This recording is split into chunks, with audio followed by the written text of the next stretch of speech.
শনিবার বাংলাদেশ থেকে ফিরে এলেন ধুবড়ীর বিদ্যাপাড়ার আসিফ। সেখানে একটি মেডিকেল কলেজের পড়ুয়া আসিফ। আমাদের প্রতিনিধি রাজীব শর্মার সঙ্গে বাংলাদেশের পরিস্থিতি নিয়ে কথা বললেন আসিফ।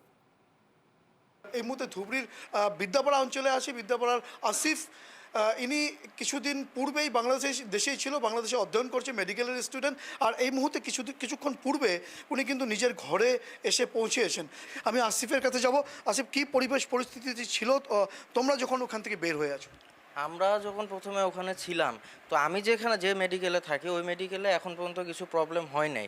কিন্তু যেগুলো ঢাকাতে তো খুব সিরিয়াস অবস্থা। ঢাকাতে কন্ডিশন একদমই ভালো না। অনেক স্টুডেন্টরা মারাও গেছে এবং যারা ডিউটিতে ছিল পুলিশ অফিসাররা তারাও মারা গিয়েছে।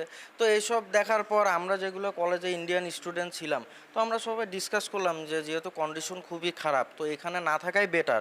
কারণ কি, আমার কলেজেও তো হইতে পারে, এখন পর্যন্ত হয় নাই, বাট মেবি হইতে পারে। তো এই জন্য আমরা সবাই একসাথে ডিসকাস করার পর আমরা ডিসিশন নিলাম যে রাত্রে আমরা বের হয়ে যাব। তো এটা নিয়ে আমরা ইন্ডিয়ান এম্বাসিকে কল করেছি। কল করার পরে বলেছি যে স্যার, আমরা আজ রাত্রে এত স্টুডেন্ট কলেজ থেকে বের হব, তো আমাদের প্রোটেকশনের জন্য আমাদেরকে সিকিউরিটি লাগবে। তো তারপর ইন্ডিয়ান এম্বাসি আমাদেরকে অনেক হেল্প করছে। ওরা আমাদের কলেজ থেকে বর্ডার পর্যন্ত সিকিউরিটি দিয়েছে। তারপর ওখান থেকে আমরা এভাবে চলে এসেছি কলকাতা হয়ে। তোমাদের কলেজ হোস্টেল থেকে যখন বের হও, এই রাস্তাঘাটে কোনো ধরনের অসুবিধা না, আমরা রাস্তাঘাটে কোনো প্রবলেম, কোনো প্রতিবাদ হয়েছিল? না, রাস্তাঘাটে কোনো প্রবলেম ফেস করিনি। তোমাদের কলেজ এখন বন্ধ দিয়েছে? কলেজ এখন বন্ধ দিয়ে দিয়েছে। এখন কখন খুলবে এটা আমরা এখন পর্যন্ত জানি না। নিশ্চয়তা এখনো নেই? না, টিল ফার্দার নোটিস। আপনাদের সঙ্গে কয়জন এসেছেন?